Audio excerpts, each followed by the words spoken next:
Welcome back to Cigar Time, your ever so friendly show all about premium cigars. We're doing something a little different today. We're not in our usual home studio in Horsham, Pennsylvania, but we're down in sunny, warm Florida. Sorry about that, people, up there. We thought it'd be nice to tape some shows down here since some of us are down here right now and introduce everybody to the people that run down here. We have 2 stores currently. We're looking for more stores, which hopefully we'll be able to announce at some distant time. We're shooting from our 2nd store, which opened about 7 months ago in Sarasota. And this is a store that has a large lounge, and we've got beer and wine and things like that. And I want to introduce you to some of the people that make it happen down here. To my right is George Sosa, who's been a power in the cigar industry for over 20 years, and I've known him, I think, every minute of that time. He's our managing partner here in Florida for our stores here. To my left is Kim Cellos, who runs the new store, who has a pretty extensive background in cigars, wouldn't you say? About 15 years. Okay, so she's a novice. She's just learning. But we thought, you know, we have a new Studio F for Florida. We're here. And Kim, what are we smoking today? We are smoking the Alec Bradley Project 40, the natural. I guess we can light one up, huh? Sounds good. Okay, let's light them up.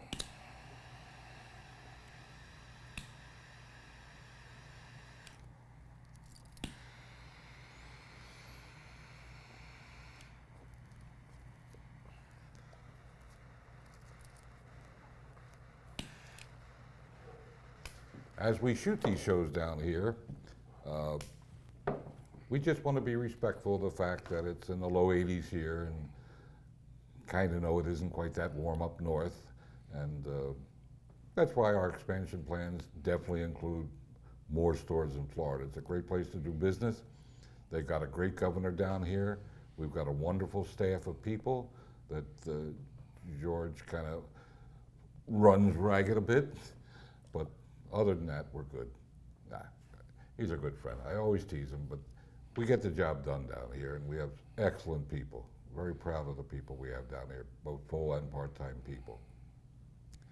Doing business in Florida is a lot different than doing business in the north, as we've learned. And you know, the climate in Florida to do business is much better, much, much better. There's no cigar tax, just like in Pennsylvania. There's no tax on cigars. There's a much friendlier business atmosphere from the city fathers typically, even though it took us a while to get these stores open, but the pandemic and some other things kind of got in the way, but it wasn't, I don't believe the city fathers had a lot to do with any delays. No, I mean, they're pro-business. They want to see people open business, be successful in business. And even during the height of the pandemic, when Kim, George, and I were like sitting in the first store, and I was down there for about 3 months, and we were supposed to be closed for a large portion of that time. We never closed. We stayed open, and nobody ever bothered us. We didn't have a lot of customers, needless to say. People were afraid to come out. But, you know, we kept the doors open, and we kept, you know, the cash register occasionally ringing, watched a lot of TV. I would fall asleep in the afternoon, but we stayed the course. I'm very proud of it. And I'm very happy to say that a lot of the customers that I saw when I first came down here about 1.5 years ago are still steady, coming in every day, and a lot more now that we've opened the 2nd store. So these guys have done a great job, and what can I say? We smoked this for a nickel or a dime. What's our first impression, Kim? Well, it's got a great draw, first off. Kind of woodsy, cedar, little nuttiness, maybe a hint of caramel. Caramel? But it's a little caramel, maybe. Little caramel. Maybe a little bit. Like the Oreo. Oh, that was good. But you only one a day. Yeah, no coconut. She eats 1 Oreo cookie a day. For that, she should get the Nobel Prize. But George, what do you think? Great cigar. I know you have a little affiliation formally with Alec Bradley. A little bit. You know, bang for the buck cigar, I don't think you can beat it. And evidenced by our sales. I mean, there are certain cigars, and I think as people are watching the wallets on certain things, yeah, they still smoke what they want, but I mean, this cigar, if you look at the burn on it, it's a little mild for my taste. I like the darker wrapper Right. myself, Right. but it's a great cigar. Nice complexity to it. Very, very rich. And what's the retail price on this? $5.25. Wow. And that's both in Pennsylvania and New Jersey a little more because there is a cigar tax there. Or $47 in New York. 80 in Canada. And that's at the discount store, Yeah. right? Yeah, 5.25 is a pretty, in today's age, a pretty attractive price. Even with the raging inflation that's going on in the country, you can't beat that with a stick. What's in this cigar? What's it made up of? It's a Nicaraguan wrapper. I believe it's Habano, Brazilian Habano binder, and all Nicaraguan fillers. It's pretty sweet on the after, on the retrohale. Great morning cigar. Yeah, yeah. It's easy on the palate, very easy on the palate. And easy on a pocketbook. Oh, even easier, yeah. And they call it their experimental series. Yeah, Project 40. 50% breaking down a person's happiness. 50% genetics, 10% circumstance, and 40% how you think. Hence Project 40. I never knew. Whoa, Kim. Yeah, how I about never knew. Did you know No. that? And this happened during your watch, did it not? Towards the tail end, but yeah. Yeah. That's amazing. How deep a dive did you do on that one? George? I Mic have drop, to. Kim. I have to. Wow. Oh, you got to understand, when I come into the store, I always ask him, what should I be smoking? 'Cause I hate to smoke the same thing all the time because I just don't know if someone comes in and asks me. So Kim is my resident expert. When you're a company rep, I still smoked a lot of different cigars, but nothing like being in retail. Yeah. You're always checking out different cigars to see what their tastes are. So Speaking of different cigars, I know you worked for Nick for a long time, and you worked for Alec Bradley for a very long time. You've traveled the world literally selling cigars, overseeing sales organizations for two big, well-known cigar companies. And I know you spent a lot of time in Europe and the Eastern Bloc. How are things over there different than the way we do it in this country? I mean, I know it's a very broad question, but give it your best shot. it's a question I get asked often. And, all these companies are now doing business in Europe and in Asia. We got to remember one thing, 70% of the premium cigars smoked in the world are right here in the U.S. Yeah.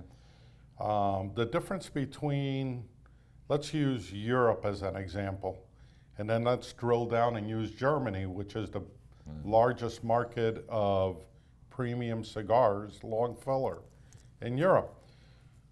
I see guys in a cigar shop sitting back here in a lounge discussing, oh, my friend is bringing over a box of Cubans. And I just look at them in disbelief because in Germany, guys have tried Cubans and they're smoking Nicaraguans, they're smoking Hondurans. And the quality that we take for granted because we live here, the quality of our manufacturers, Art, you can attest to this because you've been in retail. I was smoking cigars as a consumer. I don't think there's ever been a better market for the consumer in the United States. Absolutely, right now. You can spend $20 or you can spend a few dollars on a Project 40. There are some great cigars, and price point don't necessarily mean what the case in point. A Robusto in Germany and a Cuban cigar can cost you $34. Yeah. Ask yourself, are you ready to do that here? I don't think so. So that's the difference. We're always looking for the forbidden fruit. And over there, they're enjoying, and if you don't believe me, when you try, some days when we don't have to wear a face diaper going to Europe, you can go into a cigar store and you will be in complete disbelief when you see them smoking Ashtons, Padrones, Perdomos, Alec Bradley. They just love the taste, the quality, and by the way, it's a big price difference to what we have. Yeah, that's the amazing thing. The Europeans and other regions of the world are used to paying higher prices than American consumers, except in certain states where the taxes are so high that they even out. But in most states, the taxes don't prevent the average working man from buying a cigar. You Correct. can always get a cigar for a price. That's not always the case, except in inexpensive machine-made cigars or tins over in Europe. A full format cigar is very expensive over there. I found in my last trips to the Eastern Bloc, Poland and the Czech Republic, that the American cigars or the American companies were much less than the Cubans. And I was kind of shocked and amazed because each time I've gone to Europe, it seems like, as you said, the American cigar manufacturers are taking more and more shelf space. And a lot has to do, obviously, the price has something to do with it, but I think the quality. And for those of us that grew up smoking Cubans, I've spent a lot of time in Cuba, have seen the, I don't know how to say it nicely, but the suffering of the Cuban cigar manufacturers. There are a lot of reasons. It's not always the reason that's most obvious, the communist government. At the end of the day, it probably is, but I've just seen the steps, the shortcuts they've taken to get more production, produce more product, and it's led to some devastating facts.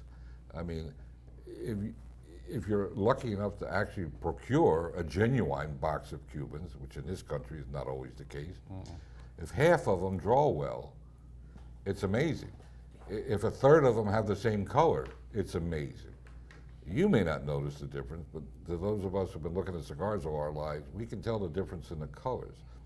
And the pricing on Cuban cigars, it's Cost prohibitive. yeah. I mean, it's just a shame because at one time when I was a much younger man, back in the Stone Age, the Cuban cigars were the best. And then the Nicaraguans, came online, and that period in the early 70s, it appeared that Nicaragua was going to overtake Cuba as a quality manufacturer, a country of cigars. And then the first Sandinista revolution killed that dead in the tracks. And it's taken Nicaragua probably 20 plus years to get it back together. And now, again, of the three major regions, I believe it's Nicaragua first, the Dominican Republic second, and Honduras third. Yeah. And all right, if I can just interrupt, Sure. one thing that's changed since when you were over in Europe is, okay, so cigars were already expensive. Now, Cuban cigars. So you take a look at American companies shipping cigars to Europe.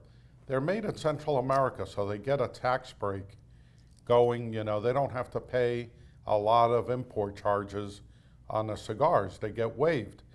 Cuba, in their infinite wisdom, refused to be recognized as a third world country. And they said, okay, so they're taxing them at full kilt. And that has made them more expensive. Yeah. But, I never thought of that. Yeah. Yeah, it's time spent talking about something.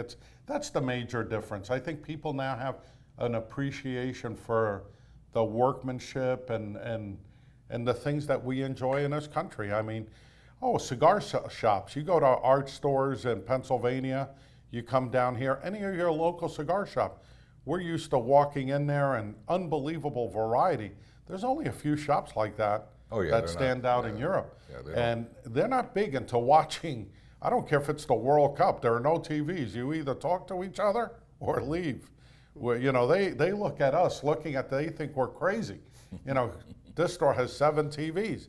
And you were here yesterday. I think everyone was watching a different game. Football game. In Europe, not so much. I mean, they go in there to converse, whisper, smoke a cigar, which is really tough for me to adapt to. But I did it. It is, you're right.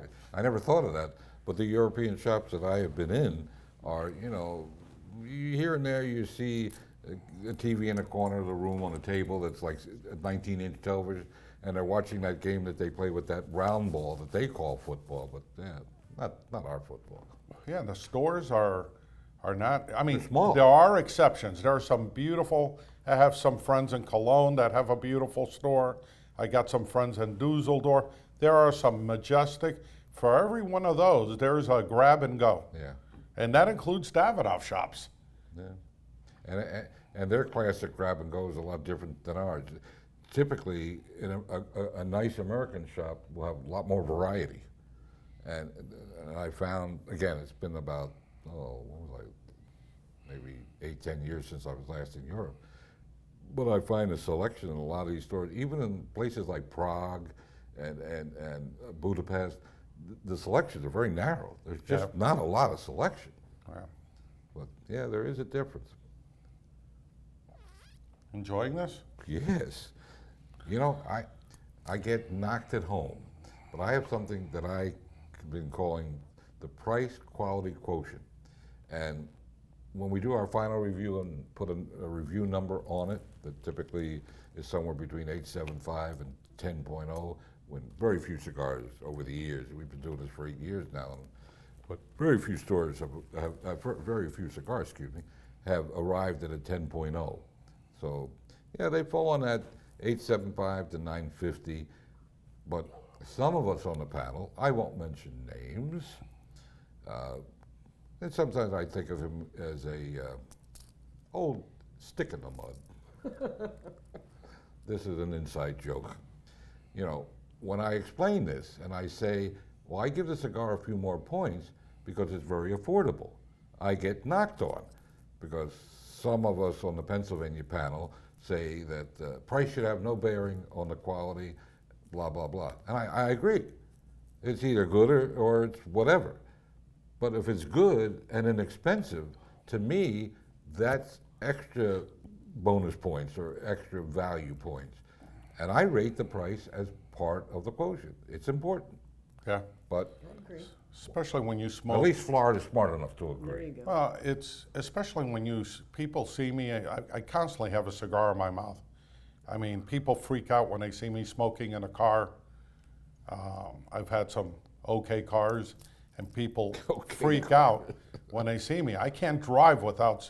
I'd go nuts with people cutting in front of you. I mean, for me, I judge the car trip. If I go to Miami, it's a Churchill and a Robusto. That's how I judge the trip. Just those But two? Only two. You get One there so Churchill. fast, yeah. Yeah. Well, I didn't want to say, come on, Art. There could be Well, when you're doing an enforcement average of watching. 109 miles an hour. Anyway, let's get off the speed. But even if you own a cigar shop and you smoke them at the rate we do, you're not going to be smoking a $20 cigar. And then there's another problem. When you get a limit, I've always said this, even when I was on a rep on the road, we'd make the fine and rare. So the fine and rare, only so many boxes were delivered. So if we only make so many boxes, how can I possibly be smoking a cigar in front of a consumer saying, oh, we ran out? And you're So smoking if it, something comes in here that's very rare, I'm not going to get the cigar. I want our customers to get first digs. So it's a big thing. I think I just never understood that part of the business. There was one guy who used to walk around, we're sold out, and in his pocket he had 10. I said, no wonder he was sold out. The guy has them in his pocket. Well, in Pennsylvania and New Jersey, we have a limit to what the store manager can buy or his personnel can buy because we don't want all the rare and hard to get cigars to just go to them. Sure. So, I mean, and sometimes, you know, you get a little hell for it, but I think that's the right philosophy. We're here for our customers. We're nothing without our customers. And you know, all of us have been in this business a long time, and I know you come from a cold weather area originally in the cigar business. Obviously, where I'm at is cold. I'll never go back. Yeah, I know. No, I won't either. But the seasonality, which is very interesting, because in the normal range of sizes, Churchill used to be a very, very popular size. It's less popular today, and now Toro is the #1 size, and Robusto and Gordo are, I guess, 2 and 3, and Churchill is last. But yet, in Florida, we sell a lot more Churchill because you can be outside. Sure, you're on the beach, golf Golf course, yeah, exactly. And you can golf down here, all year round practically. Yeah. You know, their winter is the temperature goes down into the high 50s and everybody's freezing their patooties off. But from your perspective, because you're really the last person that's been up north and now come down here beside myself, what do you see as the difference between Kim worked extensively in the Chicago market for a long time. And if I remember correctly, it does get a little cold in Chicago during the winter. Just a little bit. I had a lot of seasonal customers because they did not like to smoke inside. So in the winter, I would, see more of them. In the summer, I would never see them. But in the winter, those who would smoke outside or, walk their dogs, it was always short cigars. Coronas, Robustos, Yeah. the little dog walkers. And then once, weather changed and they were outside more, then more Churchills, Toros, etc. But how about, even in the running of the stores, in your opinion, does the warmer weather affect the attitudes of the people that work for you and the customers that come in the door? As opposed to, I guess what I'm trying to say is when it's sunny and warm all the time, people tend to have a really good demeanor. Oh, absolutely. People don't wake up in the morning and pray, oh, I hope it's 10 degrees below zero and it's snowing all day long. No, absolutely, because up there, as you know, in Pennsylvania, when there'd be no sun and it's seasonal affective disorder, and people would be grumpy until they come in the store and get their cigar. Then they'd be a little happier. I think the biggest thing that affects the Florida market is if it's torrential rains and people aren't lounge lizards, they're gonna, that's the thing. You get hit with some heavy rains, Oh, but yeah. it's usually over and then they go back out. It's just a totally different animal than what you go through up north. Or here, while we're sitting outside when it's pouring rain out at the Yeah, shop. I mean, All the I'm customers surprised- were Yeah, out, yeah. lightning's going on. Lightning and- around them, they're sitting in metal chairs and I'm thinking, oh, I God. never could get over that.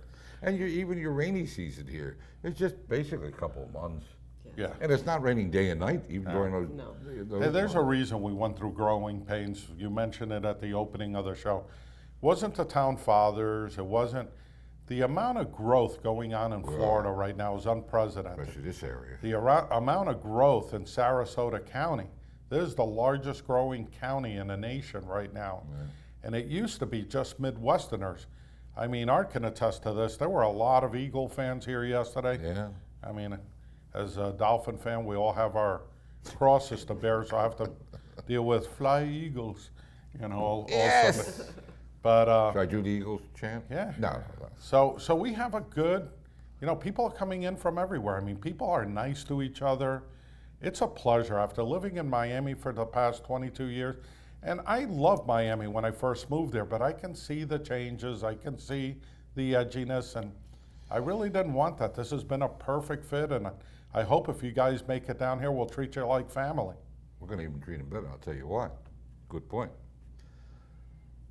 I think I said it at the top of the show, but I'll repeat it.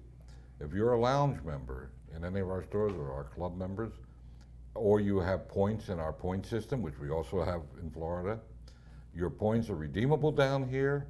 Your lounge membership is good down here. Of the two stores open, the one with the beer and wine in it has a 24-hour lounge in the back, your own private entrance and everything. And again, all the goodies you have up north transport to down here as well.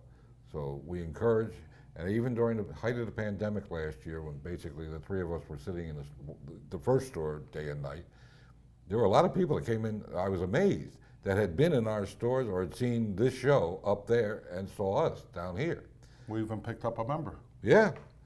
So we encourage you, if you find yourself down in the Southwest Florida way, come on over, especially, like I say, if you have points on our system, which everybody gets, or you're a member. So, we encourage you to stop by, enjoy our services, get the friendly banter that everybody down here has. I mean, I see the difference in the customers here and the customers up there.